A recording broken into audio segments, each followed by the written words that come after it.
Assalamu alaikum wa rahmatullahi wa barakatuh. Tukwaniriza yonna gy'osinzira okutugoberera gwe yagenda maaso n'okuwuliriza Radio Pearl FM 107 agalonyeze mwende kula ly'omuntu wa bulijjo nate tuze ate okubeerako kyetugatta ku gwe omuwulirize yagenze maaso n'okwewaayo n'owerekereza ebirala byonna bye wali badde okola mu kiseera kino n'ogamba nti kampulirize radio eno kanondewo ebigambo bino oyina ebbeetu oyina eddembe okusobola okubeera nti mu kiseera kino kyennyini kyetwogereramu osobola okubeerako kyokyuzinga nga kikyo nabaga ebimu ku bintu ebisinga okubeera ebizibu kwe ku making a choice okulondawo era haji osinga n'abantu bangi bino betwogerako ebyokulondawo ng'abantu babikaabiramu omuntu yeronderawo omubeezi gw'anaaba naye naye wayita ebbanga ttono nga yeenenya nti bannange saamanya saakola ki naye ng'olina eddembe wano nga tonnalondawo kukola okwekenneenya kukola okusalawo okutuufu abakulembeze mu balonda n'omulonda ne mwejjusa n'ogamba kale singa so kitegeeza nti making choice kirabika ng'ekyangu just kulondawo obulonzi naye si kintu kyangu kubanga tuli bajulizi ffenna abasinga obungi ku choices zetugenze maaso n'okukola mubaddemuko okwejjusa ate nga bulamu bwaffe butambuliramu bwonna bwa ku making choices abakyala abo be bamu ku bantu abasinga okutegeera obuzibu n'obuzito obuli mu ku making choices omukyala ayinza okunoonya olugoye lwagenda okwambala bedda bagamba kwesiba bikoyi ne kati si bikoyi n'akyusa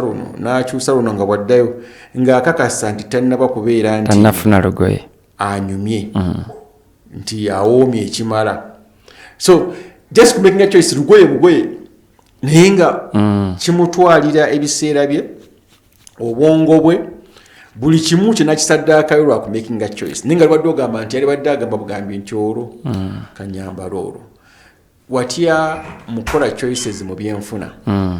era tugenda kwesingana mu same scenario okulonda obulonzi ajo omulimu ogugenda okuyisaamu si kyangu nakamu bangi tumakinze choices ku mirimu gye tulimu gye tukola naye nga si gye tulina okukola gw'owaliriza n'owaliza naye ku nkomerero Mungu waba alina gwakuwadde gwalina okukola n'aguyisaamu ojjuka n'ogamba naye lwakibwirirwa mmalira ng'ebiseera choice ninga ate ebiseera bigenze so tulina okubeera abeegendereza ennyo mu kukola choices weza ensonga ziri social oba ziri economical oba ziri political tomalaga salawo kukyamukirira so beerako ne byolina okuluubirira okusobola okubeera nti otukolera choice entuufu eyo gyotagenda kuvaayo aye tukaabira maziga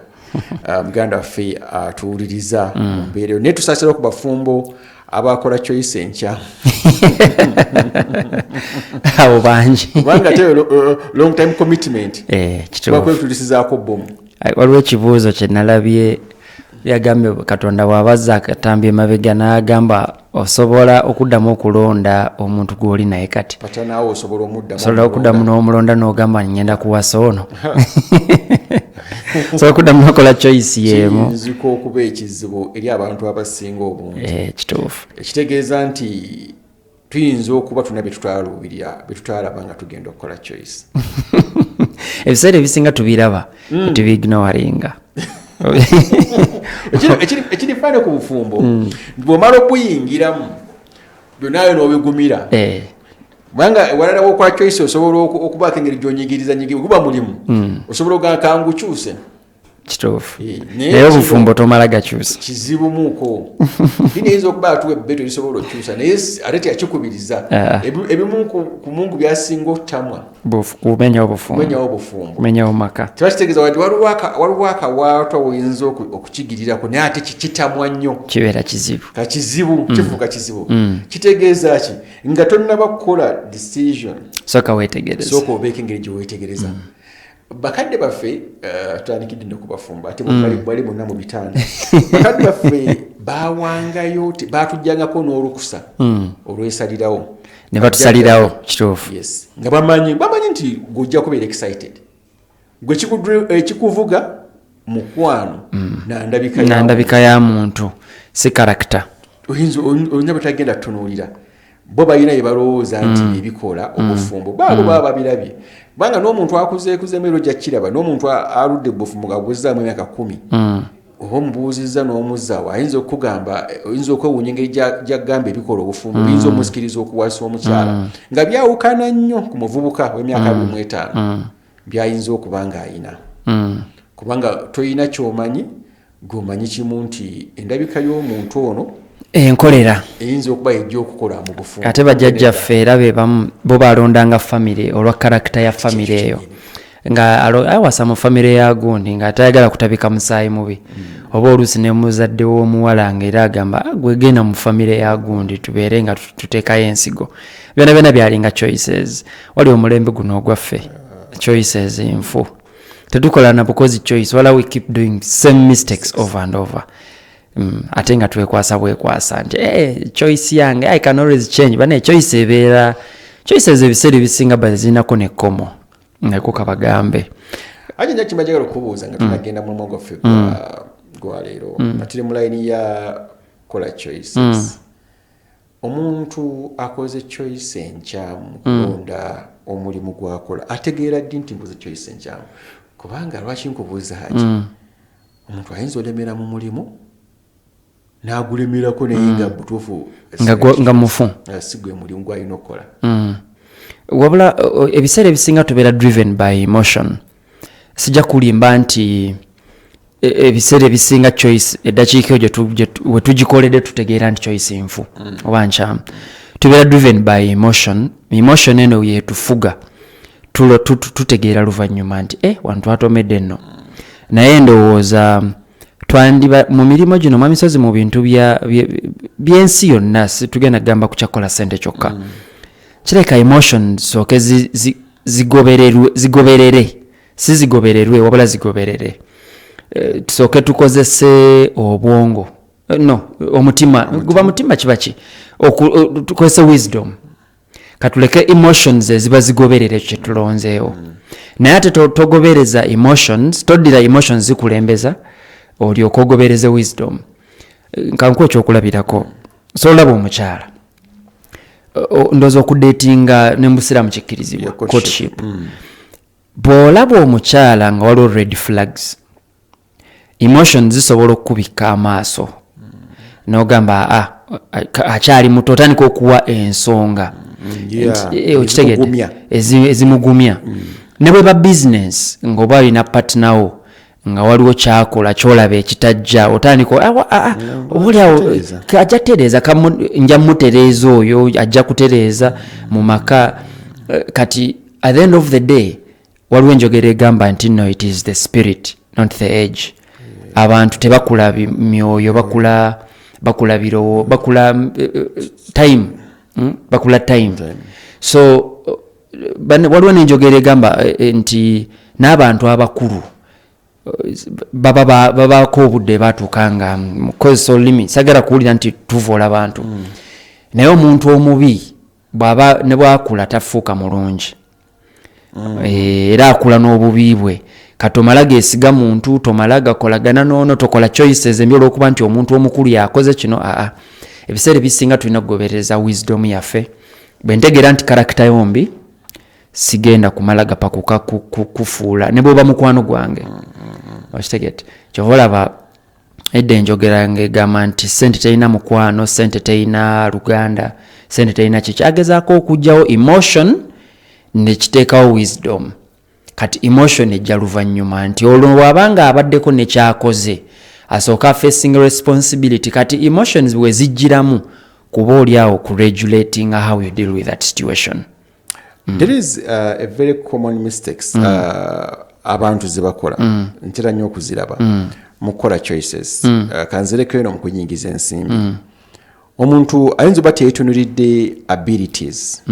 busobozi nga ye omuntu bw'alina nentunuulira Haji Yusuf engeri ye yayitamu nendowooza nti kansolo kino ekyange olw'okuba Haji Yusuf ayiseemu bwe naakola byabadde akola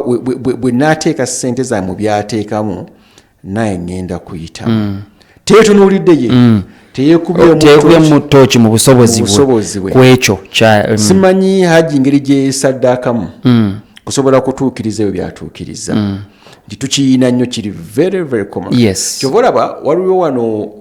ezimu ku ngero abantu z'owulira aboogera ebigambo ebitali bya buvunaanyizibwa nti batulimisa bino ne batulimisa bino ne batulimisa abaabirima baabifunamu mwalabirako gwe biganye gukitegera baabifunamu naye gwe abaffe bali bayiseemu balime mulinga bayiseemu balunze omuyisima musulo gwawe myusima birabe betuze tulime ebize bitambula byemumanyi nti erogera okulaba abaabisookamu era baali willing okubeera nti baabikola baabiyitamu naye ono alabidde ku baabikola najja akopperere n'enkopperero olw'okuba oli ayiseewo ate nga n'abaganda era batugamba nti omukisa gw'embwa teguyisa mbuzi malagala kituufu ekitegera kati neweesiŋŋaana nti choices zaffe tuzikola ziri based on emotions ate nga singa otutte wisdom n'osooka ne weebuuza kwoyo ayiseemu nomanya challenges nomanya waliwo element ya experience mu misozi bw'ojjanga waliwo enjogera egamba nti ettondo bwe liba nga litonnya wamu likubawo ekituli ettondo ly'amazzi bwe liba nga litonnya ku nkokoto omuntu ono asobola okuba nga mulimo gwakoze agudde emirundi 10 naye nga gyagwa tagikukoze eki tajja gikugamba mu budde bwe tosobola nabbi mubuuza kati olaba success naye kyali kati is just the tip of the iceberg ayisi bwabeera mugundi kabeerako waggulu kaba katono nnyo okusinza bino ebyekwesa emazzi wansi kati oli ajja kubanga osobola olaba omuntu muvubuka kati nga bwe tuwone mu ku lusozi n'ogamba nti abavubuka bato bali kino n'ojja n'okopperera bye tukola naye nze bwe kugamba nti nyina experience mirimo gyange emyaka 17 wena nowakaabirawo ku maziga nga togenda gandaga nga sigala nabbi kunyumiza singa mbadde nsucceedi nga sandibadde bwenti nandibadde nsingawo nnyo emirundi n'emirundi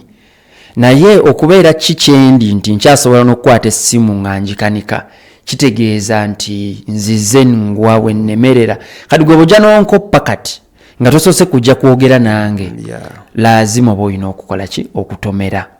so tulinyemu ku kyawakati kyosezi zaffe tuzibeesinge ku kiki kiri exactly wasi kye tulowooza kanzira ku bitonde ebisinga okusimbibwa choices nabawadde okoli example abakyala bw'alaba neiba ng'ayina akagoye kayambadde tamanya ngeri gyayingizaamu kukafuna oba engeri myaka gyamaze akasabira bbaawe kati ye akeera bukeezi ku makya nyina okukagula okitegera ye akoze okusalawo than then n'agamba nti omusajja ayinza okuba abadde yakamusuubiza nga nkamuwadde nga kirabo kati gwe ojja wagala kufaanana bufaananyi olwokuba kamunimidde ojje batomerera kati tugenda omumaliriza nga n'amaka gafudde waliwo enjogera edda 2013 waliwo omuntu gwe nali naye twali tukolagana ffenna n'ayagala ndekewo mu mirimu gyaffe mbutuufu omuntu yali mpagirwaga tukuba twali tutandise ka kampani kafaawo twali tukyali Makerere naye nga tuli bayizi abawako kye batandiseewo bwe yandekaawo kyannuma nnyo kubanga yalabanga nga tetufuna bye tukola tetwafunanga mu butuufu naye nze nakozesa okwagala naye namugamba statement namugamba choices you make will determine who you become eddakiika eno akyalinga bwe yali by then musinga ebintu emirundi ndowooza nga 10 n'okusoba kuba yandekawo I wish nti twastickinga together 13 years later nyina position gyendimu ate kwajja ate okubaako obuyambi bwakola ki bwasa naye buli omutunuulira bwe nti buli wajja muga kale I wish you stayed gwali eyo mu bufumbo bwo your choice is not wrong. It is the emotion egamba nti kuba at least that choice was once right. Sicho? You believed in it. Oba oli awo nti gumiikiriza twala obudde osome soma omwami wo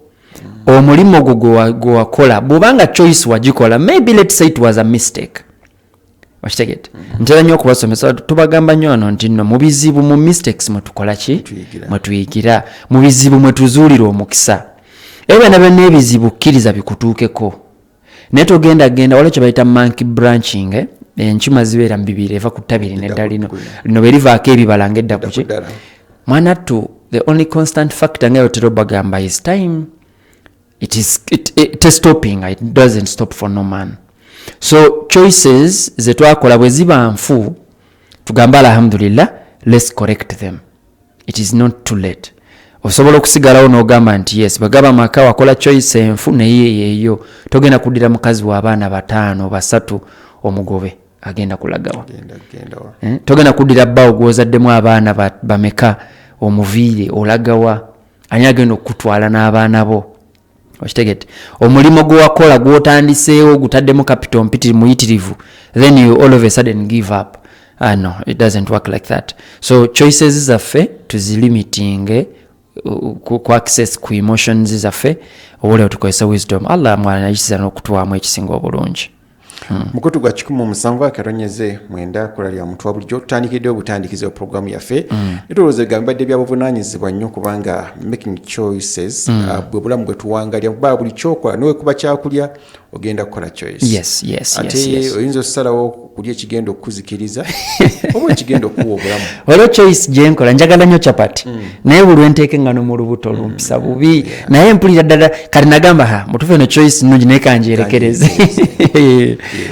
Wewe tukanga choice eri mu mbeera nebyo oyagala ng'olina ogamba nedda kino lwadde omutima gukyagala naye wisdom eŋŋambye kankiveeko. Abakyala mutuyambe etunuulira enfuna y'omwami wo osooka omanye by'olina ossaba yali choice yo yeeyo kyasobola okuwa okimanyi etuukalubya nnyo obulamu muyambeko muve ku level mudde kweddako osobola okubeera nti ofuna kyoweetaaga ate nga tonnava ku mulamu katono nza tukole choice tukozese guno omukisa yenna awulidde ebigambo bino tukozese omukisa okugezaako okukola choices entuufu. Let's take time to choose. Temubeere excited take time waliwo bakiyita cold feet, having cold feet. Mu finance omu byenfuna cold feet is a principle ekozesebwa ne makooti. Bw'owola omuntu ssente oba mukoleragana n'omuntu mu byensimbi era bakubuuza wamuwa time to think oba bakozesa time eyo did you give them time for cold feet oba cold feet time. Okunyogoga ebigere kitegeeza ogenda ku stepping back. Oli okutekinga choice soko nyogogemukko ku bigere ogambe ebigere obisale nza kwaita okusala ebigere obisale osooka ogirowoozeeko otegeera ebibi ebigirimu ebirungi ebigirimu ate okwanguyirwa ndowooza n'omubaka waffe ndowooza basooka mugamba asome ne bamuwa kalaamu ssuula ne zikka ezo okuwandiika n'ebirala tekikostinga anything okuwandiika cons and pros and cons of the choice you're trying to make. Ne bwaba mukazi mu documenting it might seem crazy oba off naye mu documenting olabe ebirungi bye biri bimeka n'ebibi biri bimeka. Kakati wali bakiyita baggage, how much baggage can you carry. Bweguba mulimo how much baggage can you carry in terms of challenges ezigulimu bakiyita probability y'okufiirwa vis-a-vis probability y'okufuna. Bw'omala biweeyinga bwoti ogambe nti kati eno echoice enki entuufu naye ng'osobose okukozesa wisdom si emotion yokkirira ogende bugenzi oyingire outalafia ogenda kufiirwa ate naffe tujja kutunuulira tukusekerera twamugamba nga n'abatagamba kyonna kimu bo baga twamugamba twamulaba wano tumulabanga yeepanga. Ajikiza tugendeko ku mulamwa gwaffe gw'olunaku olwayo namwe abatugoberera osobola otugoberera ng'oyita ku YouTube channel yaffe ya Pearl FM News era programu zaffe ezifaanaganako bwe ziti ez'ebyenfuna gye ziri osobola okubeera nti ozisiŋŋaanayo n'obaako okwegasa n'ebigambo by'oteekeddwa okubeera nti wegasa. Bannange mufisseewo nnyo obudde okuwuliza ebigambo bye mutayagala. Nkyogedde nkigenderedde mufisseewo nnyo obudde ffenna tulina bye tutayagala owulira naye ebiseera ebisinga ebitukyaya ebigambo ebyo si lwakuba mbu tebiina mugaso gye tuli gaba mazima lwakuba bitukoonako. Olaba ku nsonga eyo ennyini abantu beekonvisinga nnyo nti batuufu kakati bw'oyogera amazima agakyawa because abatayagala to be dragged to the reality of life. Kati bw'ogamba nti nno twogera nnyo byebatayagala abantu babeera convinced nti be batuufu abantu bali omuyimba omu yagamba nti bw'obanga omanyi nti tomanyi oba omanyi ate bw'oba nti omanyi nti omanyi oba tomanyi. Ekyo nno kinawe kituukira ku story ya Nabbi Musa ne abajuwa obudde mu Quran. Musa ali nabbi alayhi salaam munene aba munene naye yateeka kugezesebwa n'ebintu ibiri byagenda mu maaso n'okubeera nti amwisa butuufu ng'olabira ddala naye wali badde nga Musa naye yayitamanyi oluvannyuma babimunnyonnyola ng'ate oli abikoze eki ye mutuufu. Kati naffe obulamu bwe tutambuliramu Haji kino nkyogedde eri abantu ffenna bwe tuli buli bwokoona ku ekintu ekikwatako toyagala kiwuliriza ate buli muntu alinayo sayidi gy'anafuiramu ng'ebakoona ku mazima ge tayagala kumanya tukyawa bukyayi bantu abo abakutugamba amazima bakyawa amasinzizo kuba babagambirayo ekituufu ebibagambibwayo byo bye balina okugoberera. Bavubuka n'ogenda obagamba ebigambo mwekuume mukole ki aba alabanga amumalira obudde amulanga lugezigezi bino bye tugamba bavubuka yeefuula ategeere nnyo we batugamba kumbe ge mazima gateekeddwa okuwulira. Kati ne programu zino ezaffe zifaanaganako busa abamu temuzaagala muzikyawa lwakuba zikoona ku bye muteekeddwa okubeera nti mutereeza. Sebigambo bye tukyawa tubiwulirize bikyawe naye ng'obiwulira ffe tulina abantu abatuyamba naye nga twabalabanga balugezigezi bigambo byabwe temukola kino nze nalina twalina omukadde jjajjaffe naye nga twabuuza naye jjajja agala tuzanye essaawa mmeka we muzannya ku makya temunakulamye muzanya we muzanya mutundu ensolo gyeyabala muzanya mutundu olweggulo obudde talina budde bwatulekera kubanga naye nga ate yalinga mutuufu bambi ne twashanduka nti yali atuyigiriza kubeera nti tukaseera tubeera abantu abovunanyizibwa omuzanyo naye twalikoze ti tubeera mu masomero wabira baluvannyuma tubeera mu masomero Haji emungu nze ku mitima nalisaagala mu ssomero twaliko twekuba ekikalu t-shirt yino ginyambale njikuba ekikalu kituufu nnyo naye twalinga mu masomero nze nalina obuzibu bw'okukuba ekikalu nakufuna nnyo ebibonerezo olwobutakuba kikalu ngendabanga kunyigiriza kituufu naye wenakula nga terina ngambako nze nkyekubira n'okwogera oluzungu batutimbanga ebikutiya ne batuwa kaadi nga tetulwagalira ddala naye tulina ofiisi yagenda genda mba ku interview nge mu Luganda aye tugende ku mulamwa gwaffe akadde kajja tuako lwaki njagala katono nnyo twogere ku nsonga y'obulyazamaanyi bizinesi zaffe zikisaanyeewo lwa kikolwa kya bulyazamaanyi ku sayidi zombi kiso kisala sayidi zombi bwe tukolagana nabo mu bizinesi tugeze ndi mutunzi nze nanyini bizinesi abajja okungulaku aba mulyazamaanyi agenda kunsuula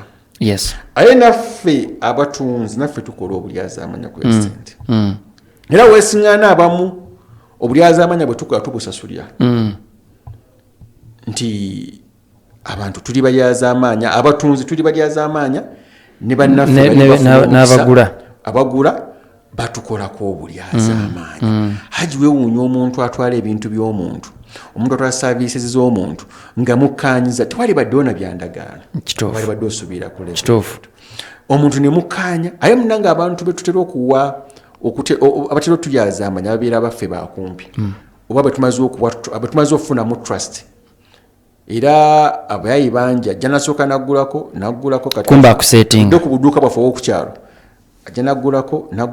kati bw'aweza ebbanja nga liweze omuwa trust n'ebbanja alitwala nkopaayo nkopaayo sigala nkopaayo ey'obutto kati bw'amala okuweza wemba ate ng'adduka ng'agenda ewalala kyokka tagenda wala nti kale ajjukira ebbanja eryo nti wanaaba afunye agenda kusasula ne gy'agenze wala nga tandika kwogerera mafuukule obviously ekisinga okubeera gwabeera omubi omanyi obulyazamaanyi abulike nga bwakyogedde it's a double edged sword tema buli side ate waliwo obulyazamaanyi bwe tukola nga tetumanyi waliwo n'obulyazamaanyi bwe tukola nga tumanyi ndoza bwe tukola nga tumanyi bwe businga obungi. Abantu nebuuza nnyo lwaki abantu tebakolaganika nabo. Tukolagane naani? Ate ng'olaba amisozi wali omwami yakola ka demonstration boddira maaka zino bw'ogikwata emu bw'oti osobola ogimenyamu naye bw'ozigatta ezisukka ku emu oyinza obutakola ki obutasobola zimenyana mulundi gumu bwe tuti bwe nkolagana nzekka mba sigenda ku movinga steps nene mbeera munafu mwenye kamwe naye ate bwe tubeera nga twegasse tusobola okumuvinga steps ezisinga kuona akola omuki naye awo partnerships mu Uganda I think it's one unviable gundi ekola sente wano mu Uganda yaffe wano enkolagana y'abantu yafiira ddala olw'obulyaza amaanya bwe tweraga abantu tebakyawolebwa okitegedde n'abawola nabo si balungi oli akuwola sente ddala bano abalya riba oluusi olina ky'omusingidde oluusi akitunze takugambye oluusi oli akuwola sente n'osasula abali naddala abali mu business perspective ezo akoze million 10 omuwadde million 12 n'akulaga nti akyakubanja million 10 olw'obudde okitegedde ab'eŋŋanda be tuteeka mu mirimu gyaffe ne batandika okubba ogenda olaba naye akoze akaduuka akake naye ng'omusala gw'omuwala azima tegukola ki obulyaza amaanyi obulala bwe tutamanyi noza kuno kwe tuyita okuyiriba obwo nabo obumu bulyaza amaanya kivola omubaka yatugana okufuna ennyinyo okuba okufunako ennyinyo ku muntu bulooka w'ettaka bw'oyiriba ettaka n'oliyiriba n'olibako gw'oliguza ate n'ofuuka ekizibu buli akugambye nti ettaka lino mu butuufu njagala million 10 naye nga gwe bulooka gwamanya akatale k'ettaka eyo mu kitundu mweriri ng'okimanyi bulungi ya million 3 n'olya n'otandika omugira simanyi oba kino kituufu oba kiri mu mateeka bwe nditunda million 3 nze 2 gange ogampa lwaki oba oyagala 2 okitegedde nze 10 olitwala enzo mpa 2 obuleo ng'aleese omuguzi nze obona mbuyita bulyaza amaanya waliwo abantu bano for example oyina businesses ez'enjawulo si bwe kiri oyina ogikutta ogitaddemu omulala kambawe ka story true story by the way actually omulama guno bwe ngulidde ekirowoozo kyange kiddukidde ku story eyo nyina omuntu gwe nakolagana naye mu byensimbi neŋŋamba nze ndi corporate ni mu corporate world naye igwe kuba nali naye mu corporate world nemugamba katuwa diversifying tugule department etunda ebyamaguzi tusuubule gundi duuka liryo managinga omuntu oyo yaremitinga sente okumala ndooza bbanga lya mwaka nga gumu obudde bwatuuka yambuuza ekibuuzo twawandiikawa million 249 nazitwala naye nga wallahi tetwalina we twawandiika okitegedde twatandika business nazitwala kati obulyaza amaanyi obwo bwe busigala nga buli business mwebuli buli muntu mwebuli ensi kyovola bewedde mu baraka tuyiriba mu misozi tukola nnyo naye tukola tetufuna tufuna kitono nga tekiri worth maanyi gaffe kulwaki oli abayagala akulyaza amaanyi oba oyagala olyaza amaanyi naffe munda kale akatima kabeeramu era oba toyina ddiini naokomekereza olyaza amaanyi za muno so ebirungi ebiri mu bulyaza amaanya bitono nnyo ate biri temporary ebibi ebiri mu bulyaza amaanya biri forever bigenda kusikirwa generations pa generations muyinza okubuuza nina omwana gwe nali nyumya naye mabega kaawo nambuuza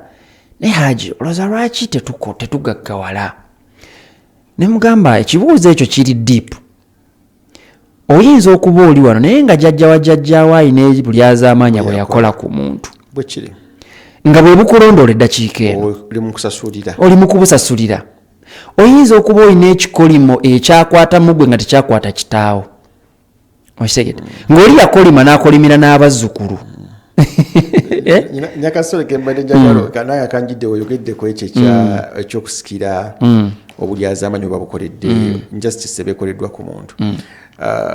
banyumiza kasitole kaddiini omwana yatuuka mu mbeera ng'ayagala kutta taata we alaba taata we tafa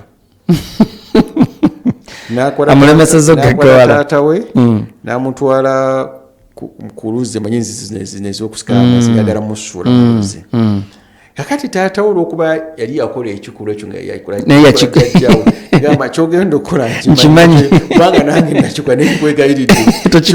kikome ku nze tokikola nawe omwana wajja kikola walidde saa kikoma ku nze kale kambonebone nga gwe tokisikidde omwana we takisikidde wallahi ebbanja bwe tulibeera ebbanja kugamba teriggwawo ery'obulyazaamaanyi bizinesi zaffe tezitaddemu nnyo gwali eyo andaba oba atuwuliriza bannange soka okuba akatambi kapito wamujja luddawa kapito wamujjawa omulina kituganye okukola era ogenda kuzuukuka kati omala ogende ku mulimo enju gye weebakamu wagifuna otya engoye z'oyambadde waziguzaaki haji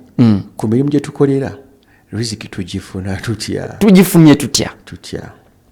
tujje ssente ezo mu bulamu bwaffe yarabbi abantu babeera abakozi abali kwena bawuliriza ndabira ku baana abakola emirimu egiri kajo kati nga babodaboda olaba oli engeri gyatwalamu kasitoma wa munne oli kasitoma ayinza okuba alina gyalinnye oba neefunamu obuzibu vakuyenkani jamukwenu oli namugjawo osabe nti kasitoma mumpe mutwale naye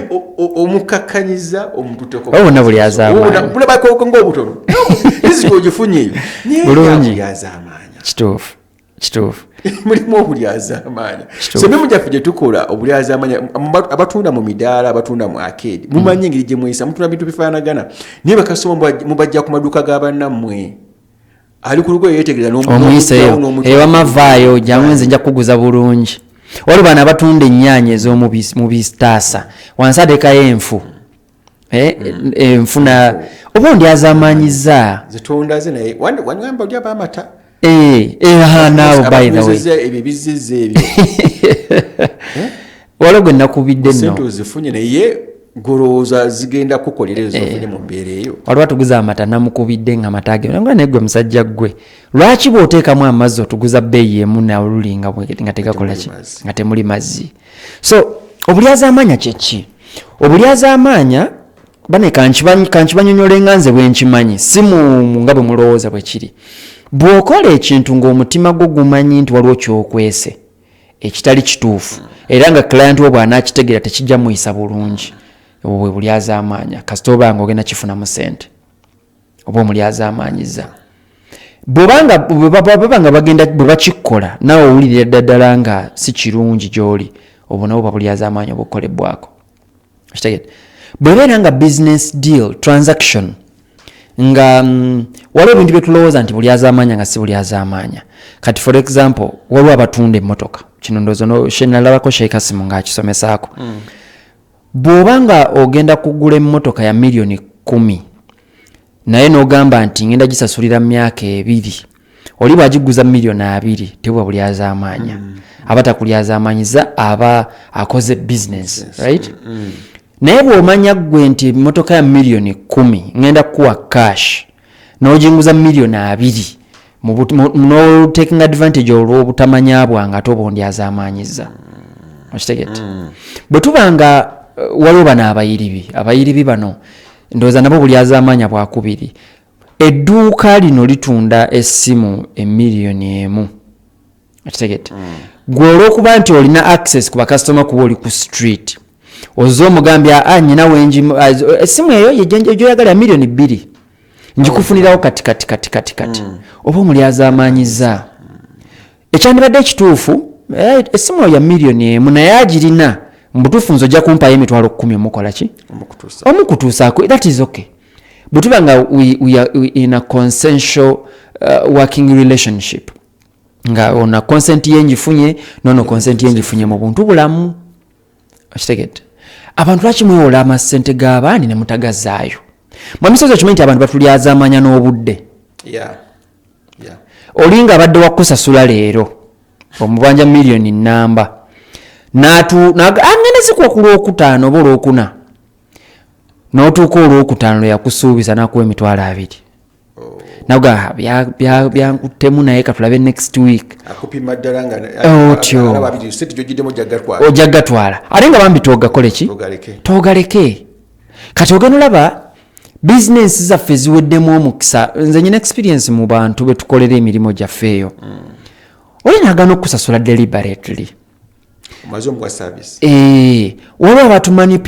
okumanipulatinga omuntu kwe kuteekawo olutalo gwe olufunemu okitegedde. Olinajja kambawo scenario emu waliwo omukyalo omu gesijja kwatuukiriza tube tumubanja ndoza dola nga 7 zibadde 7 ndoza mwezi nga gwedde natwako 10 walisewo mwezi mulamba nga tuganya okurelizinga ebintu bye nagenda mu URA n'atuloopa bano balemedde ebintu byange kwe kugamba oyo tumubanja dola kuba yatuwako 10 zizali 7 nga tuba tumubanja 690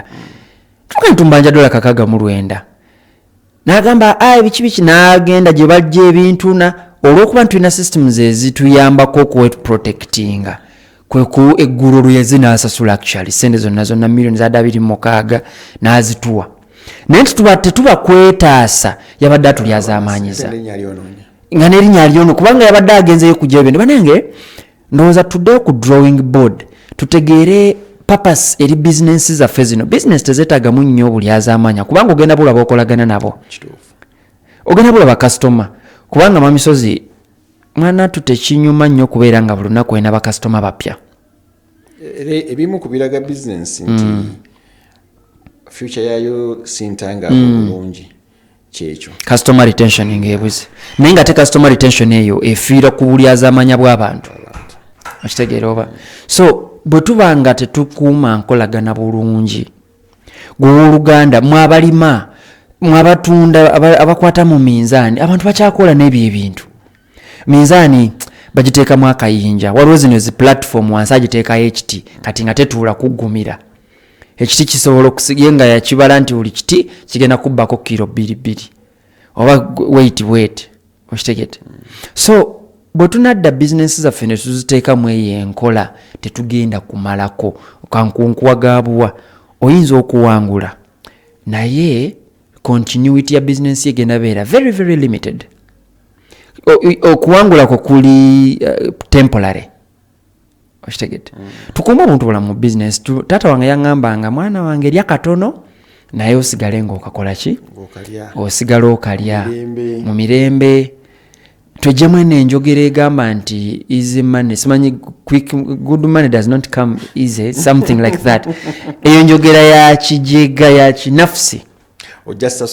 ojja kisasulira yagatoyagala Mungu yakola ensi nga waliwo back time obviously nti business ze tulaba zikula era baganda bo bagamba nti ekikula amangu kifa mangu bali bategeeza ekyo nti buli oyagala okuyitawo amangu n'onyigiriza abantu bano oyinza okukola sales zaawo bulungi osobola zifuna practically no tukola business wasomesa abantu bano sales ne branding twakibalaga nti omuntu asalawo okulya akasente ke buli lunaku nga katunuulidde atuuka time ne ninda kuwayo olugero lumu haji tukulidde mu Kampala muno bwe twali bato baliwo bannaffe abato bannaffe bali bakwata obwennyanja ate obwennyanja obwo nga twali bamusinyafu nga babuteeka bagula ebigirasi bye babuteeka nga ne babutambuza mu kibuga kati babiyita biki ebintu ebyo bakumira obwennyanja yes nakati aquarium babitwala eyo mu bazungu twatwala mu bikololo yenga ebifo ebyo nga sente ziba nyingi abazungu bamanyi nga excited abakenyeja kakole kati ffe twafunanga sente wafunanga sente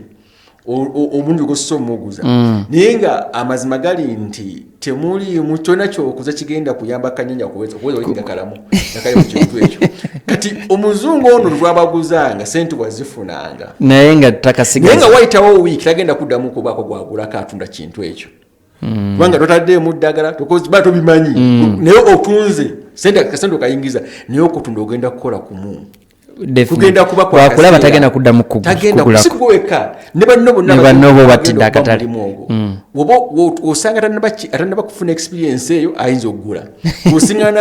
gwe babuulira tajja kugula kiba kitegeeza okatale gwokoze eki naye nga okunoonya enkola esobola okukuuma obuntu buno nga butambula nga busobola okumalawo ebbanga nga bulamu osanga balisigadde bakola ki so kyogezako kugamba nti nno n'obutakola mulimu gwaffe mu butuufu wabona oba bulyazaamaanyi era bizinesi zaffe ezisinga zifiiraawo nti gojja kujja mu kibuga otunuulidde okuyingira sente za lunaku oziyingize naye ng'ose continuity y'omulimu gwo nga tugenda kuddamu kugulako mwabali mu media nammwe okugira amawulire amafu nabo buba bulyazaamaanyi ojja breaking a story atulaba kutoya kuno ku social media kwe tuli abantu bonna bafuka ba media naye era bw'otuwa amawulire agali baseless ojja tusurprisinga nti obringa story ofune views ne tuswa kikolera bbanga kubanga otuwa bifu batandika okukubamu ebituti amuligo etugesiga era by the way kyakumidde mainstream media mu business yes bana banokola amawulire amafu naye nga babikoze ne baba nga tetukyalinawo omukisa guvuganya nabo era omuntu kakaseguli amala liwulira ku mainstream wendaba ku social media nga noonya mainstream media zigamba ki by the way ogwomuze nange ngulina yes ngenderawo ko either ku page za mawulire za radios nokebera kino kituufu era bw'okisingana n'omanya nti no confirming evo osangayo era exaggerated points eno ze yakoze bwebeera accident aba yalanze bantu balala bonna bakoze biki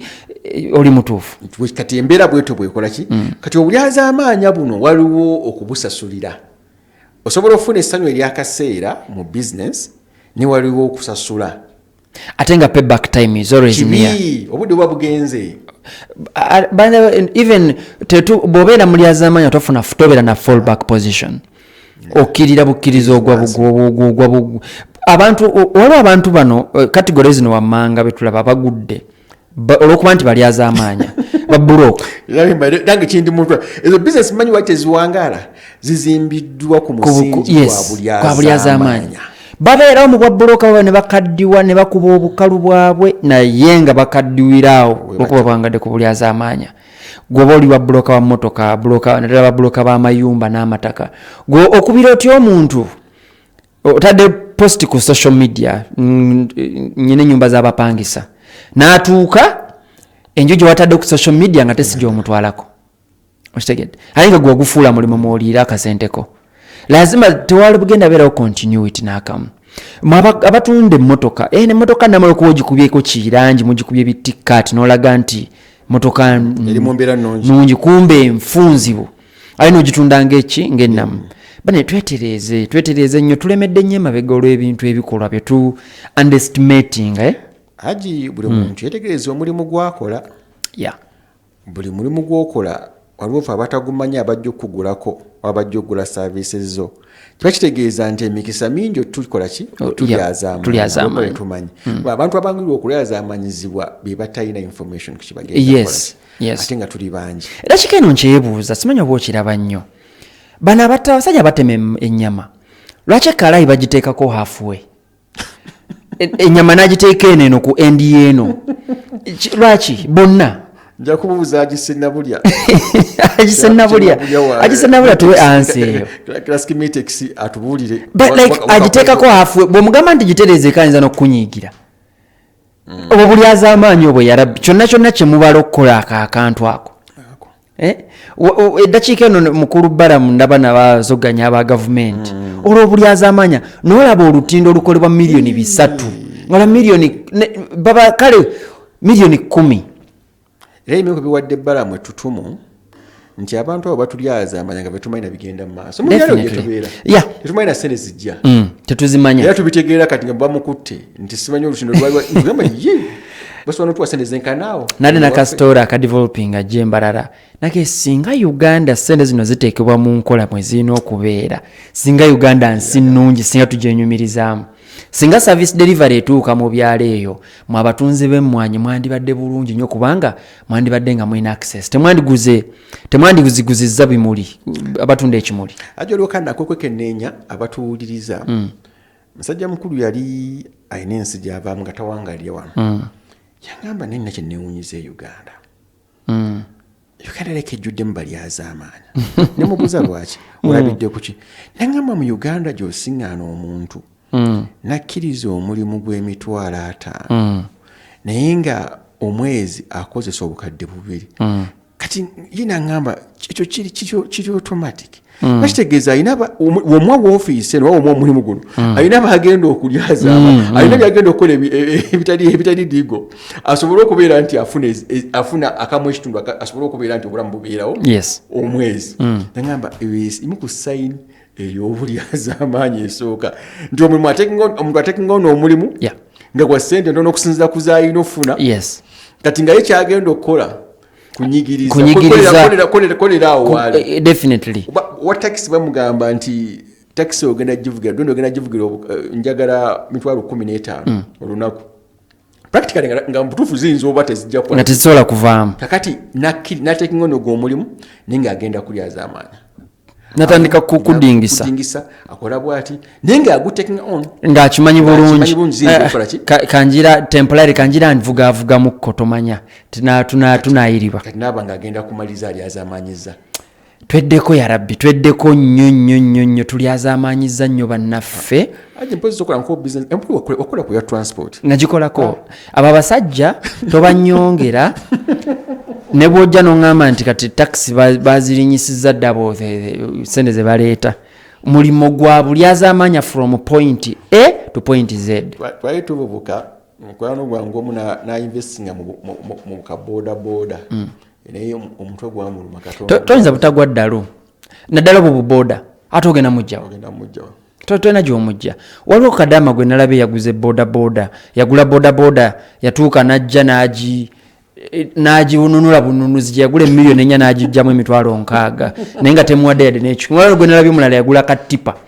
nyini eyakamuwa kyo kiri kyoyogeddeko nti senezi njazireeta oli n'akatwaleyo ekyotera bamala kumala mwaka mulamba nga bamunoonya kumbe ono bulijjo ajja akola so abe taxi ababoda abavuga boda z'abagagga ne mutawaayo ssente mwababutipa abali mu transport mwabali mu bino ebiroole nga mubba amafuta g'abakama bammwe mwabali ku petrol station nga mutukuba empewo obwo bonna bubbi okitegedde bulyazaamaanya oli n'addira wali wetegerezaako pampu nga bagiseetinga nga eva eyongerako $15 ku 2 wakyegendereza nze nsasulira nnyo amafuta ku ssente wano ku simu naye ogenda olaba gibeera $28,33 wezikyo naye waliwo kano ka 25 akakeeyongeramu eva kati 25 pa feel tayimuuza emmotoka 10 zesene meka zababyawo ogenze n'ababali ebitabo byaffe ofiisi okyaddeyo abo nabo balina bwe batunyigamu obwo otagenda kufaako definitely abali mu banking waliwo ne bwe banusu emu ng'ogenda ogijja ku buli transaction abaana babikola munaye oyinza n'obutabyetegereza tobiwa budde ne bwogenda okukolera financial statement dola emwemu nusu emwemu nga olabira ddala nga temuli makulu bonna bubbi buliwulibwa mu yarabbi haji nkusaba omulamwa guno ogunterekere tugukomyewo inshallah abantu bano bajja gwetaaga nnyo twagala tubasenseremu ko mulimu ku mulimu twabe nga tusobola okukyusa eggwanga aye tukutte ku bangi kati gwoli eyo mu kitanda kyo omanyi kati mutandisa ozuukuka ng'omanyi bulungi gwe wabbye wiiki ewedde omanyi bulungi gwogenda okubba yona decision gy'olina soka ogirowoozeeko saawanyumizi wa semina abana mulaba katambi wa Maris nze kale bwe mpita kwadiwe ngamba bansooka empitewoko tupime ate nyinza omugula nga simupimye kati naye batubye katambi n'entya enkuba neetonya ku njuuza ffe nga tuli bakola gaali nyakasa olaba enju ekulukuta atusibula abantu abatuuliza bannange ndoza tweddeko kambaweyo ka tip kamu mu business muno ba mu bukugaggawala it is 99% hard work but 1% luck naye that 1% is more important than the 99%. Bobanga 1% eyo togirina togenda ku moving you are just going to be busy doing nothing. You need this 1%. Ne 1% eyo ekolebwa kubeera nga we oyina emizi ku ebyo byonna byonna by'oyagala okutwala ne weerekereza n'obireka banaye abatuliza assalamu alaikum warahmatullah muzuukuke obudde tahajjud ndowooza ekyaliko si bwe kiri muzuuke mugikwase mugisaale soma ku Quran twetaaga omukisa gwa Allah musabe nnyo omukisa bannange musabe omukisa kwensi omukisa gwaggwamu musabe omukisa ate omukisa muteekeo platform Allah wagenda guteeka obadde omukuba betwogeddeko ba victim b'obulyazaamaanyi osobola okutereeza kati osobola okutereeza by the way it's not too late weenenye ate era mwene nga tumaliriza mu dakiika sekendi 10 nze nyina twakolako obulyazaamaanyi tetugenda kwegaana gwe kinyina nze naawe ffenna naye twabikolanga mu butamanya nga tulowooza bye bituyisaawo but we took time mamisozi mundoza mu myaka nga 3 egiyise nayina amabanja ga myaka nga 10 naye I never lost contact n'abamukola ki n'abamanja nawandiikanga zicheeki eddakiika eno ne bwenfiira n'omuntu bwajjanga bwe mbasookangayo omuntu ajja n'agamba oyo mubanja mu mugobe okitegete ogezezaawo okutukuza ntukuza now you can sobola era ndabawo difference ya maanyi nnyo edda nakati onfuna buli wokwata emitwalo 10 gye wajja ku muntu Allah akakaddeko ke yali yasirikira agenda kakuwa assalamu alaikum warahmatullahi wa alaikum assalam wa rahmatullahi wa barakatuh